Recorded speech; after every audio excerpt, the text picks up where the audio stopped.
Dando continuidade ao nosso assunto, vamos trabalhar agora a questão aí das prisões e CH-root. Vamos entender o que vem a ser isso. Inicialmente, vamos conversar sobre o que é prisão, gente. Como o próprio nome já diz, pessoal, a ideia da prisão é confinar o processo, não deixando esse processo interagir com outros recursos do sistema. Tá? Se você fizer uma análise com aquele conceito anterior da emulação e da virtualização, você até isola o problema, mas o problema vai acontecer dentro do ambiente virtualizado. Que, na verdade, seja virtualizado ou emulado, ele está ali para servir de cobaia para que o código sob análise execute suas ações. Quando a gente está tratando de prisão, em outras palavras, a gente está dizendo o seguinte: vou criar uma camada de software que não vai deixar esse exemplar sob análise prejudicar nenhum sistema ao redor, seja o ambiente virtualizado, emulado ou até mesmo o ambiente real. Tá? Então a ideia aqui é você confinar, você deixar o processo travado dentro de um ambiente sob controle. Tá? Um processo dentro de uma prisão, pessoal, ele não tem acesso aos recursos, sejam processos, arquivos e objetos que estejam fora da prisão. Você pode até colocar alguma coisa na prisão para ele interagir, mas fora da prisão nada vai acontecer. Tá? Mesmo que esse processo ele esteja executando em modo superusuário, ou seja, com privilégios mais elevados do que a grande maioria dos processos daquela máquina, ele não vai ter permissão de atualizar parâmetros de configuração no kernel, nem manipular módulos. Então a ideia é que a prisão ela tenha finalidade impeditiva. A ideia da prisão é impedir que esse determinado software realize as tarefas externas. Tá? Bom, o kernel, pessoal, nesse aspecto aqui, ele é compartilhado entre a prisão e o ambiente não prisão, até porque algumas chamadas serão direcionadas para o kernel, né? E aí é onde reside o cuidado. Algo precisa ser feito para isolar esse software. Essa prisão, gente, do ponto de vista conceitual, ela é muito bacana de se trabalhar. Mas na prática é complicado de você obter uma prisão perfeita, porque via de regra você vai encontrando bugs em chamadas do sistema, você vai encontrando bugs em softwares, e alguns códigos maliciosos se valem dessas falhas para poder fazer as suas atividades maliciosas. Nem que para isso ele precise usar de técnicas novas, tá? Bom, a prisão, pessoal, ela não possui o overhead, aquele overhead de software que acontece nas máquinas virtuais, tá? Por quê, pessoal? Porque nas máquinas virtuais, nas máquinas emuladas, você vai ter um overhead. Porque ali você vai ter uma nova camada de software simulando ou virtualizando um sistema operacional, tá? E aqui você não vai ter isso, você não precisa dessa segunda camada de sistema operacional ou de uma camada operacional virtualizada. Agora, pelo fato das prisões compartilharem o kernel, eles possuem os mesmos níveis de segurança das máquinas virtuais. Ou seja, em algum momento o kernel ficará exposto, ficará sensível à atividade desse software, principalmente quando a prisão deixar brecha. O conceito é o seguinte: a prisão não pode deixar brecha. Mas olha, se a prisão feita para seres humanos, ela deixa brecha, existem fugas de presídios, fugas de cadeias, por que é que uma prisão feita por um software, ela vai ser perfeita? Não tem como, gente. É aquela guerra que a gente vem conversando desde o início do nosso curso. É a ratoeira e o rato. É o bandido e o cadeado, né? É a algema e o ladrão. Não tem como. É sempre um querendo dar o nó no outro. Em contrapartida, pessoal, nós temos esse tipo de função aí conhecida como CH-root, perfeito? O que é o CH-root, gente? É uma chamada do sistema Unix que restringe o acesso ao sistema de arquivos, modificando o diretório raiz do processo. Qual é a ideia, pessoal? É você confinar o processo apenas a determinado diretório e subdiretórios, não fornecendo nenhum isolamento com relação a outros processos ou objetos fora do sistema. No que diz respeito ao sistema de arquivo, você confina ele àquela região do disco, né? A determinada hierarquia de diretórios. Mas do ponto de vista de processos, não, você não resolve, né? Então, o CH-root ele é eficiente até certo ponto. Dessa maneira, o invasor ele pode escapar facilmente desse método por meio de outras chamadas do sistema. Moral da história, ele existe, mas não é recomendado, tá?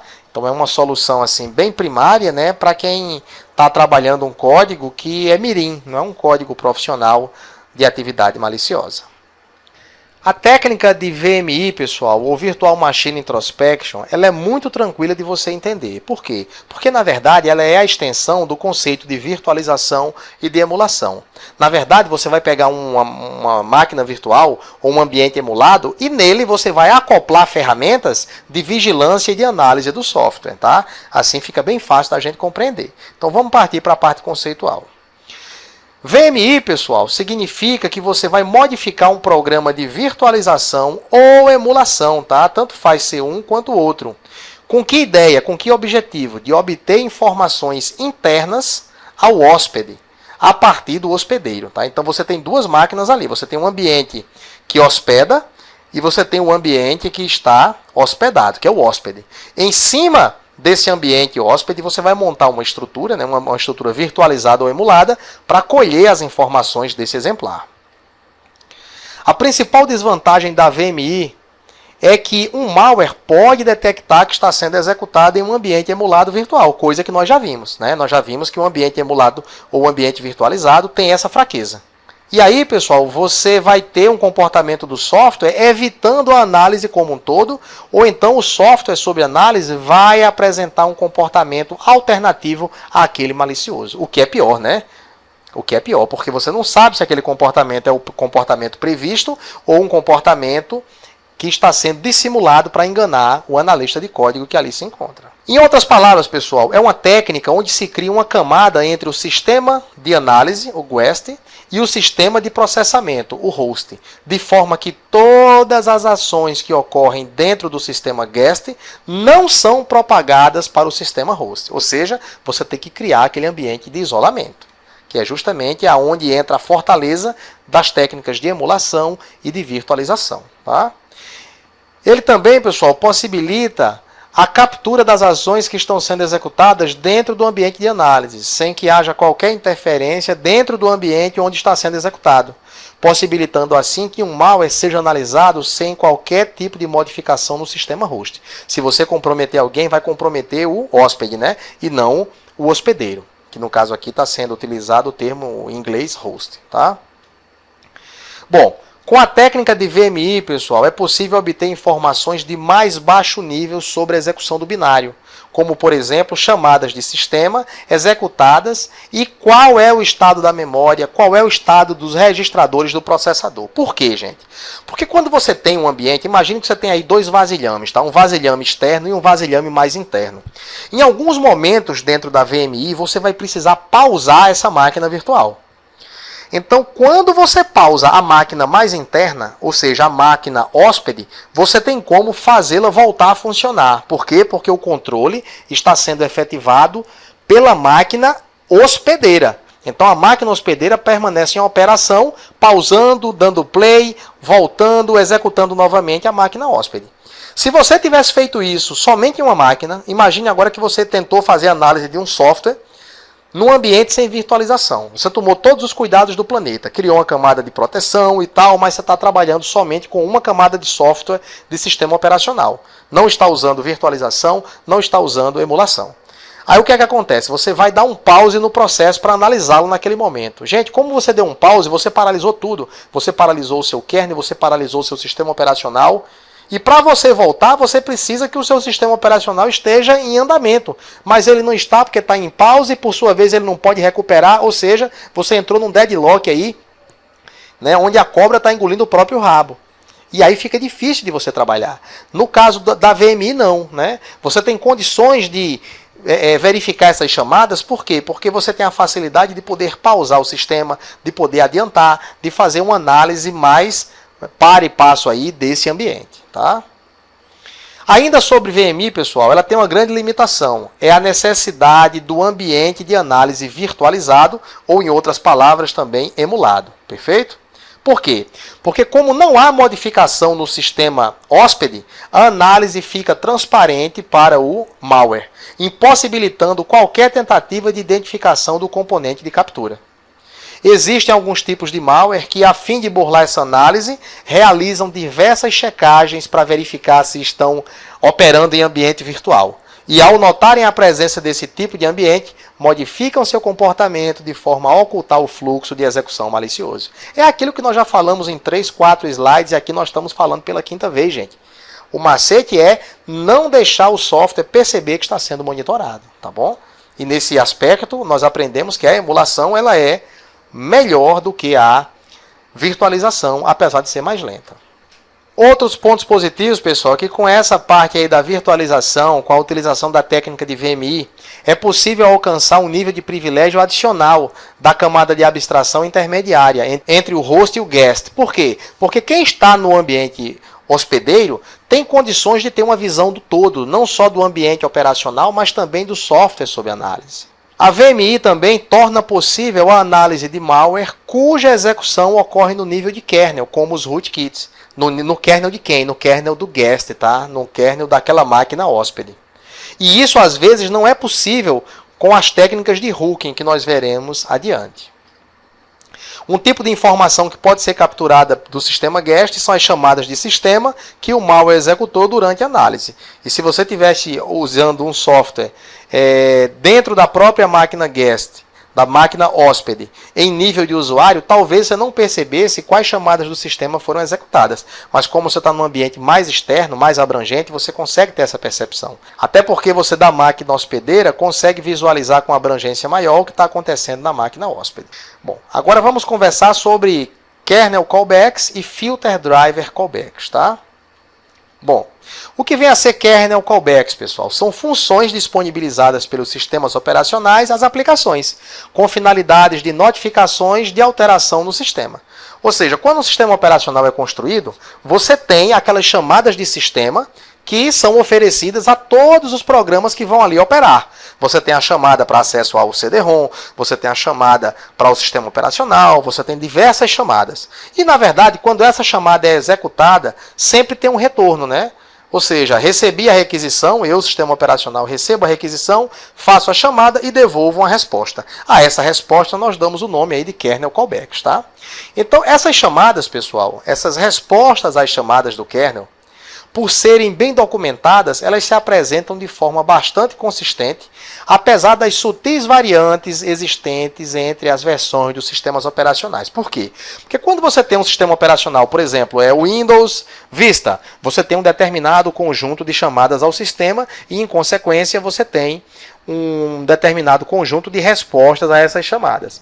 Quando você muda a versão do sistema operacional, algumas novas chamadas são acrescentadas e, em consequência, a resposta àquelas chamadas também vão entrar, né? Então, você precisa entender que, apesar de bem documentadas, elas são consistentes, mas existem sutis variações, principalmente entre uma versão mais antiga e uma versão mais nova do mesmo sistema operacional. Tá? Via de regra, alguma coisinha termina mudando naquelas chamadas. Se preservam as antigas por uma questão de retrocompatibilidade, mas alguma coisa nova ela é inserida. Qual é a principal limitação da kernel callback, pessoal? É porque ela permite a captura apenas das funções disponibilizadas pela versão do sistema operacional que está sendo usado.